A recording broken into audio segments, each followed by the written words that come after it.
Nouvelle édition de décryptage sur New World Info. Merci de nous rejoindre au Tchad. L'Assemblée nationale a adopté lundi dernier une révision de la constitution du pays allongeant la durée du mandat présidentiel de 5 à 7 ans sans limiter le renouvellement de mandat. Et on en parle avec vous. Mamadou Diouf, bonsoir et bienvenue. Merci, bonsoir Charlotte. Dans quel contexte intervient cette révision constitutionnelle adoptée par l'Assemblée nationale tchadienne? Est-ce qu'on peut parler de contexte de façon sérieuse dans cette situation?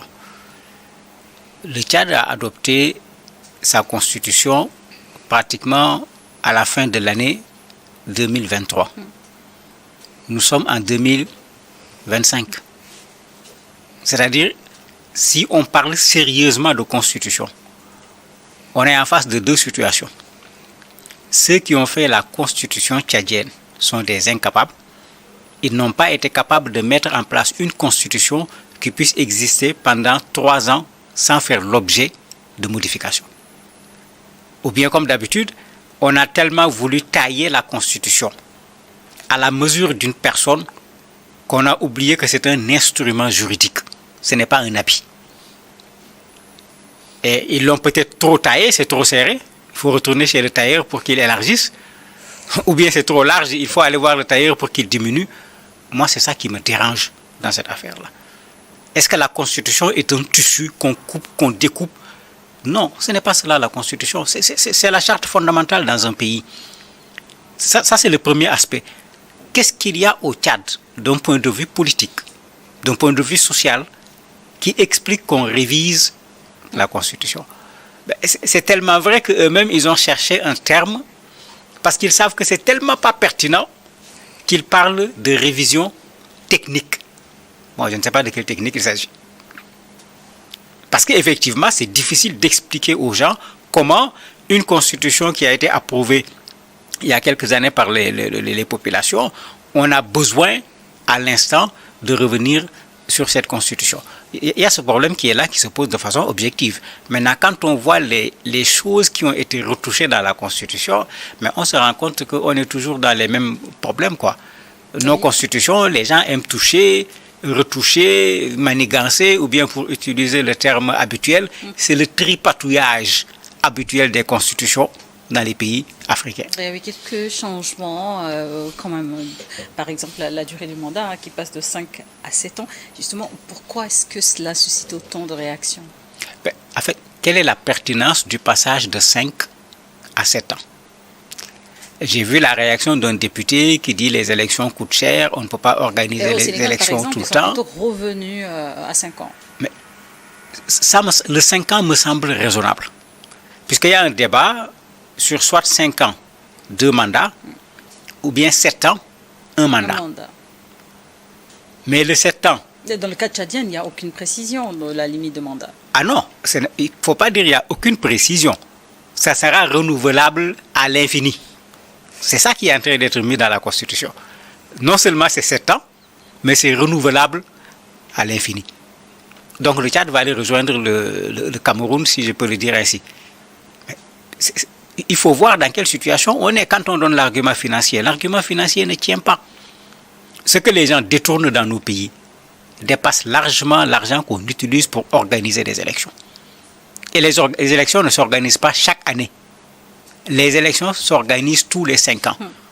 Et quand on veut l'organiser correctement, on peut avoir des urnes qu'on prépare, qu'on peut conserver et réutiliser. Voire même faire ce qu'on a vu de temps en temps, des urnes d'un pays ont voyagé pour aller vers un autre pays pour réduire les coûts. Mais il y a une méthode qui est plus simple. En Gambie, Yahya Jammeh est tombé lors d'élections où on ne s'est pas fatigué avec des bulletins électoraux, des je ne sais pas quoi. On a voté avec des billes. C'est avec des billes qu'on a voté, avec des billes on a fait tomber le président qui était sur place, Yahya Jammeh. Donc quand on ne parle pas du coût des élections, il y a du vrai dedans parce que c'est de l'argent, mais il y a du faux dedans parce que généralement ceux qui en parlent ne veulent pas d'élections. Leur problème, ce n'est pas le côté financier de la chose, ils veulent rester au pouvoir, ils veulent se pérenniser au pouvoir, donc plus le mandat est long, plus on a du temps pour installer un système. Si comme ici on enlève la limitation du mandat, mais c'est comme si on assiste à quelqu'un qui sera là président à vie même si cela n'est pas encore écrit dans la Constitution. L'absence de limitation du nombre de mandats vous semble-t-elle préoccupante dans le contexte politique tchadien? Mais c'est préoccupant aussi bien dans le contexte politique tchadien que dans le contexte politique africain. Parce que c'est quoi cette histoire de va-et-vient au niveau du continent africain? Dans les années 80, la fin des années 80, les gens ont commencé à réclamer la limitation des mandats. Les conférences nationales qui ont été organisées dans un certain nombre de pays ont à la limite constitutionnalisé. On parlait même de verrouillage constitutionnel à l'époque. Plus personne ne va faire 2 mandats. Aujourd'hui, on va parler de déverrouillage constitutionnel parce que les mandats sautent de plus en plus, soit parce qu'on l'enlève comme au Tchad de façon extrêmement claire, soit on joue sur la modification de la Constitution comme c'est fait en Côte d'Ivoire pour remettre les compteurs à 0. Et au lieu de compter 3e mandat, on dit maintenant le 3e est devenu un 1er mandat dans la nouvelle Constitution. Rien n'est sérieux dans tout cela. Est-ce que ce sont nos constitutions qui empêchent à l'Afrique de se développer? Est-ce que ce sont nos constitutions qui sont à l'origine du chômage des populations? Est-ce que ce sont nos constitutions qui sont à l'origine de l'absence d'électricité de façon suffisante et de qualité dans nos pays? Que nos présidents regardent les priorités. Ils ont été élus pour servir les populations, mais pas pour rester au devant des populations, surtout quand ils restent sans que les résultats ne soient impressionnant. Au même moment, certains défendent cette réforme en évoquant la stabilité politique. Qu'en pensez-vous? Pour moi, quand il y a instabilité à cause d'une élection, ce n'est pas l'élection qui est responsable de l'instabilité. C'est les conditions dans lesquelles on organise l'élection. Puisque quand on organise des élections, ou déjà à 1 an de l'élection, le processus est en train d'être contesté. La distribution des cartes électorales pose problème. L'obtention même de la pièce d'identité pour se faire identifier et pouvoir voter pose problème. On recense des étrangers, parce que dans beaucoup de pays, on l'a fait. Pour pouvoir gagner, on donne des pièces d'identité nationale à des gens qui n'ont pas le droit d'avoir des pièces d'identité. Mais quand ça commence comme ça, mais si au moment des élections, il y a des problèmes, ce ne sont pas les élections qui sont responsables des problèmes. C'est la manipulation des élections qui entraîne cela. Mais là où on a organisé des élections libres, transparentes, démocratiques, on n'a empêché à aucun candidat qui remplit les conditions de participer à des élections.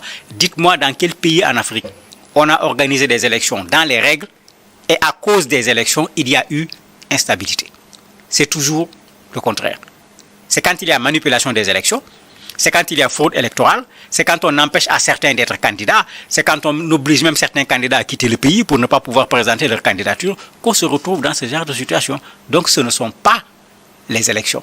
C'est le contexte dans lequel on organise les élections qui entraîne souvent effectivement de la contestation, de la violence pendant la campagne, le jour du scrutin et même après les élections. Donc pour moi cet argument ne tient vraiment pas la route pour le Tchad. Et comment cette réforme s'inscrit-elle dans l'histoire politique du pays, puisque nous parlons du Tchad, est-ce une continuité ou une rupture par rapport au précédent régime? C'est pire qu'une rupture, c'est une régression. C'est une régression. Et un professeur de droit sénégalais que j'aime très bien, qui est allé se mêler les pieds avec Macky Sall, qui a écrit des ouvrages extraordinaires, c'est un constitutionnaliste. Il disait que quand on modifie une constitution, la modification d'une constitution doit entraîner une consolidation de la constitution, doit être une avancée d'un point de vue démocratique. On ne doit pas pouvoir modifier une constitution et la modification de la constitution se traduise par un recul d'un point de vue démocratique. Mais quand on regarde ce qu'on nous propose au Tchad, où est l'avancée sur le plan démocratique? Où est la consolidation d'un point de vue démocratique? Je ne la vois pas.